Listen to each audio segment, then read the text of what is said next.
Buenas tardes, bienvenidos, bienvenidas al ciclo de música virtual del Conservatorio Superior de Música Manuel de Falla, en la Biblioteca del Congreso de la Nación. Este ciclo se realiza con la participación de artistas docentes del conservatorio.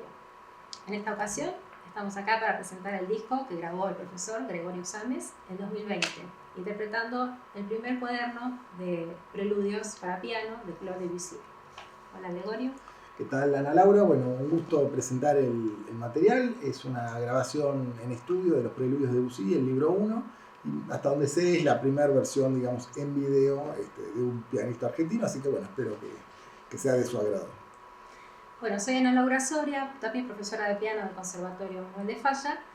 Y vamos a comentar dónde nace esta tradición de los preludios para piano, y especialmente del número 12. En realidad fue el número 24.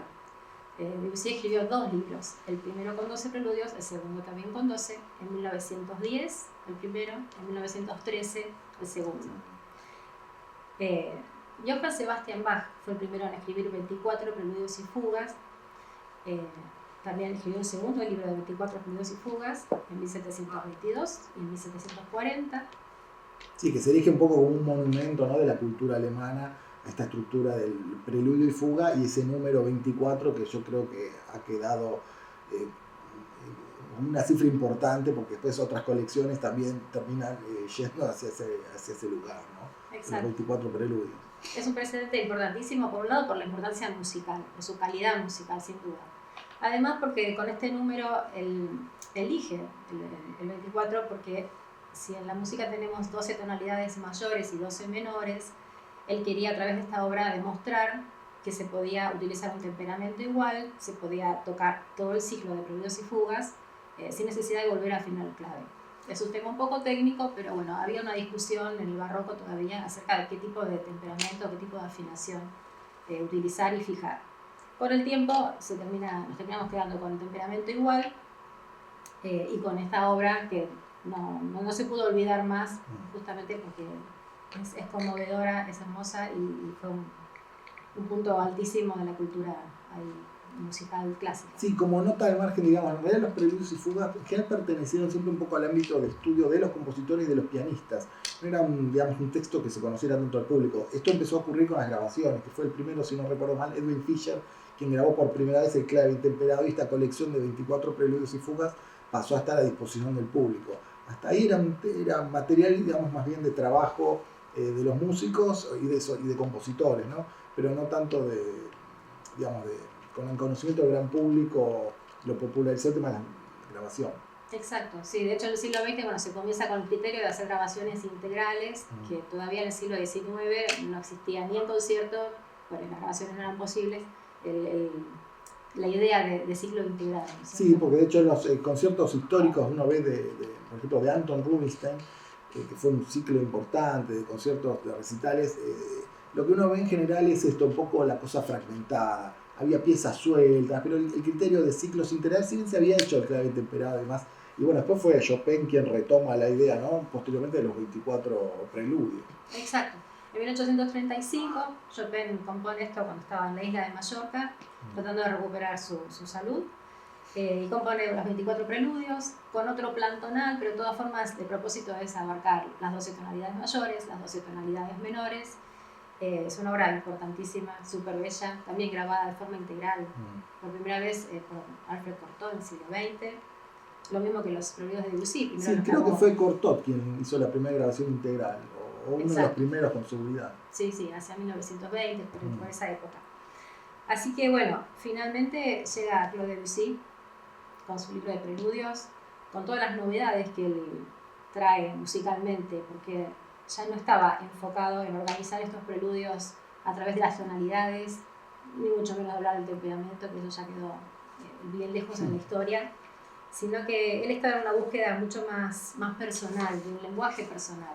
Ya desde que estaba estudiando en el Conservatorio de París estaba buscando marcar su forma de hacer música. Te leo un texto que escribió él. Él escribía críticas de conciertos, de música que estaba saliendo en su época, y escribe: hay que buscar la disciplina en la libertad y no en las fórmulas de una filosofía caduca, solo útil para los débiles. Solo deberían ser escuchados los consejos que trae el viento al pasar, quien nos cuenta la historia del mundo.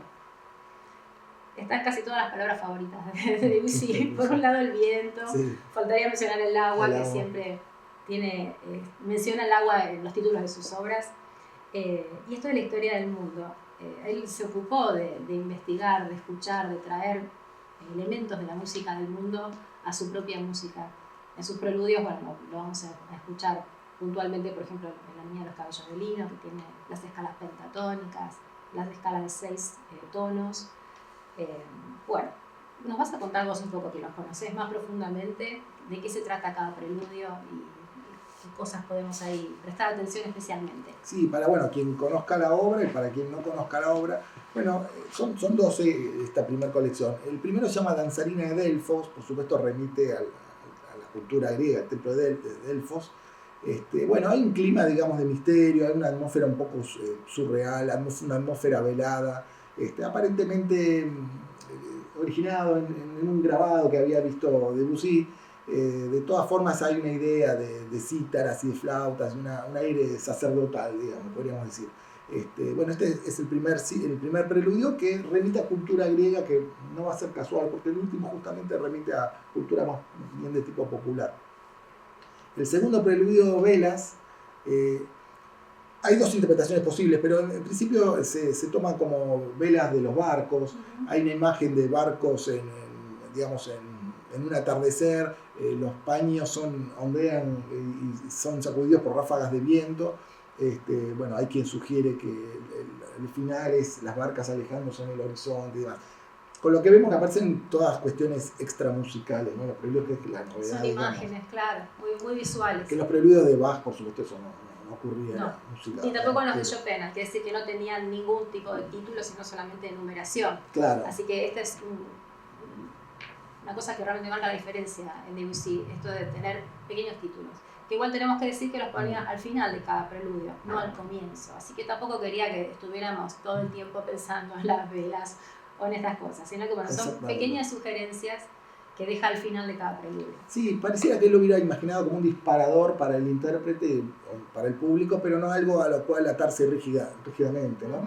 De hecho, están puestos al final de la partitura, entre paréntesis, con puntos suspensivos, que la grabación hacemos, se respetó lo mismo, de que aparezca el título al final de cada preludio.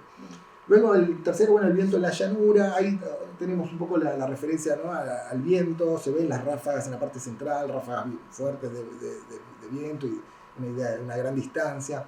El cuarto, por ejemplo, aparece el elemento de la literatura. La poesía está basada en un poema de Baudelaire. Los sonidos y los perfumes giran en el aire de la tarde. Que ahí nuevamente, ¿no?, esta mezcla con otras disciplinas. Siempre hay un cierto elemento de contraste, ¿no? Si uno es lento, el otro después, y el carácter y el tempo.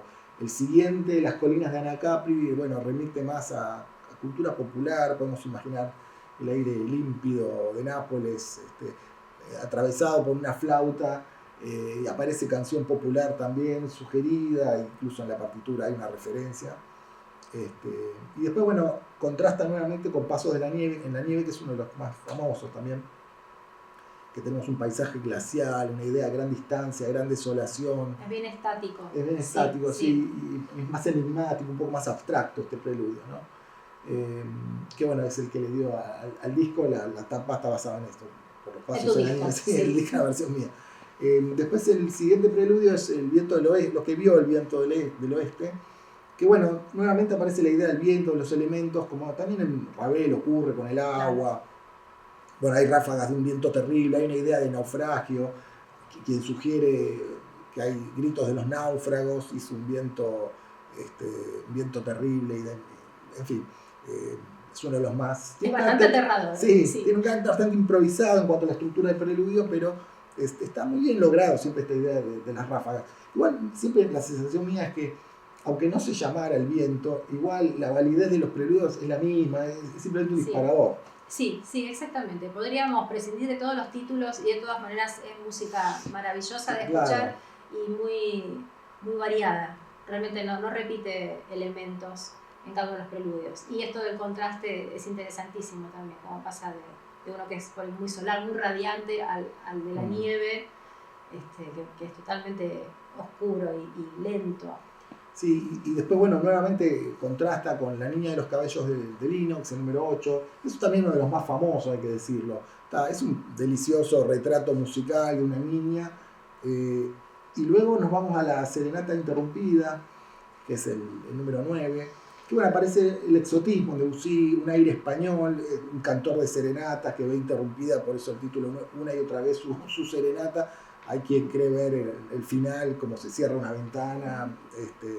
O sea, que aparece la imagen a otra cultura, a otros lugares. Este exotismo de Debussy siempre está muy presente. Tanto Debussy como Ravel toman bastante el tema de España y le resultaba exótico. De hecho, Manuel de Falla dijo que Debussy era magnífico retratando a España. Era prácticamente mejor que los españoles. Así que todo un elogio. Claro, mira. Bueno, después nos vamos ya al décimo, la Catedral Sumergida, que está basada en una leyenda celta de la ciudad de Is, una catedral que permanece sumergida, se eleva, emerge de las aguas, podemos escuchar el repicar de las campanas, el canto de los monjes, luego vuelve a hundirse lentamente y quedar el mar absolutamente calmo otra vez. Está muy bien lograda toda la imagen. Si uno sabe eso, decís qué bien hecho que está. Igual, como decía antes, ¿no? Si no lo supieras, igual el preludio funciona perfectamente bien. Es uno de los más famosos también. De este ciclo, La niña de los cabellos de lino y La catedral sumergida. La niña de los cabellos de lino está transcrita para cantidad de formaciones diferentes, incluso quinteto de bronce, para que te des una idea. Sí. Todo tipo de formaciones. Es una melodía hermosa y se ve que es una música que le gusta a todos, además de los pianistas. Sí. Y bueno, pues ya quedan dos para terminar el ciclo. Es La danza de Puck, que bueno, remite al personaje Shakespeare, es más grácil, liviana. Y finalmente Minstrel, que creo es interesante, digamos, ahí aparece la cultura del music hall, de un salón de música con acróbatas, o sea, lo popular. A mí me parece interesante cómo abre con, digamos, un preludio que remite a cultura griega y cierra con cultura... Ciertos elementos del jazz también, Exactamente, digamos, esa apertura, uno en una, digamos, sinfonía de Beethoven no la encuentra. Es decir, en eso de hoy nos parece normal, pero no, en ese momento realmente era desafiante esto de tomar muchos elementos de la música popular. Cuando recién estaba apareciendo esa música popular, por ejemplo el jazz, y bueno, no era habitual, se sale totalmente de lo que es escolástico. Así fue discutido en un principio, pero ya para la época en que compuso estos preludios él estaba totalmente aceptado. En realidad, después del estreno de Peleas y Melisande, de su ópera, se instaló en el ambiente musical y ya se esperaban sus obras. Así que bueno. Así cierra el ciclo, bueno, esperemos que sea... Bien, entonces les dejamos ahora la posibilidad de escuchar el concierto grabado en estudio por el maestro Gregorio Sámez. Esperamos que lo disfruten mucho. Gracias, Gregorio. Muchas gracias, Ana Laura.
Chao.